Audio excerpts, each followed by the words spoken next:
جو آپ کے اوپر آ پڑتا ہے اور آپ اس کی وجہ سے کراہتے ہیں، آپ اس کی وجہ سے تکلیف میں ہوتے ہیں۔ لیکن ایک وہ غم ہے جو شعوری طور پر اختیار کرتے ہیں، کیونکہ آپ یہ بات جان لیتے ہیں کہ یہ دنیا امتحان گاہ ہے، اور اس امتحان گاہ میں مجھے بہت سی لطافتیں چھوڑنی پڑیں گی، بہت سے مزے چھوڑنے پڑیں گے، بہت سی خوشیاں چھوڑنی پڑیں گی، اس لیے کہ میں نے غم ہستی کو پانا ہے۔ غم ہستی کو پاؤں گا تو اپنی زندگی کے سارے ایگزسٹینشل کویسچنس کا جواب دے پاؤں گا۔ تو جب آپ اپنی ایک پوری زندگی گنوا کر اس غم ہستی کو پاتے ہیں، جس سے آپ کو شعور آتا ہے، کائنات کا شعور آتا ہے، ذات کا شعور آتا ہے، خدا کا شعور آتا ہے، اس زمان و مکان کے پورے کھیل کا شعور آتا ہے، اس وقت پھر اگر آپ خالی خوشیوں کے پیچھے بھاگیں تو بڑا عجیب سوال پیدا ہوتا ہے کہ آخر تم مجھے کیوں کرنا چاہتے ہو؟ خوشی کا کیوں پتہ پوچھا ہے اتنے سال بعد؟ آخر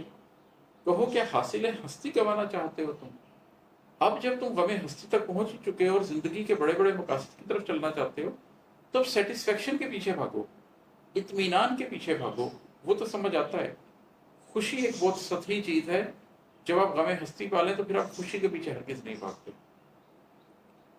اور ہے کہ سفر آسان تھا پیچھے مگر اب سوچ لو ہمدم، سفر آسان تھا پیچھے مگر اب سوچ لو ہمدم، غم ہستی کی راہوں پر نبھانا چاہتے ہو تم۔ یہ پھر ایسے ہی ہے کہ آپ کو زندگی میں کوئی شخص ملتا ہے جو آپ کے ساتھ چلنا تو چاہتا ہے، لیکن جو زندگی کے سادہ سفر ہیں، کسی کے ساتھ بزنس پارٹنرشپ کرنی ہو، کسی کے ساتھ زندگی کے کچھ سال شیئر کرنے ہوں، کسی کے ساتھ زندگی کی خوشیاں غمیاں شیئر کرنی ہوں، وہ آسان کام ہے۔ لیکن اگر کوئی شخص آپ کا غم ہستی کا شریک حیات ہونا چاہے، کوئی یہ چاہے کہ غم ہستی کے اس سفر پر وہ آپ کے ساتھ چلے گا،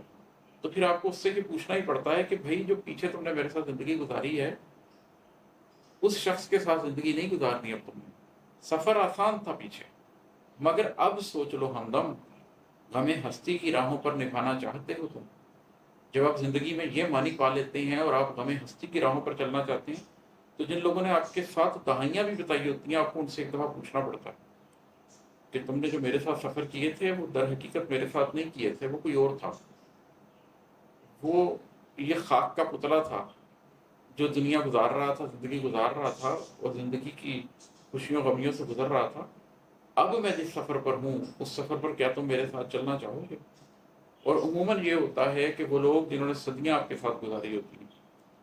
جب آپ غم ہستی کی راہوں پر چلنا چاہتے ہیں تو آہستہ آہستہ آہستہ آپ اکیلے ہو جاتے ہیں، کیونکہ اس سفر پر آپ کے ساتھ کوئی نہیں چلنا چاہتا۔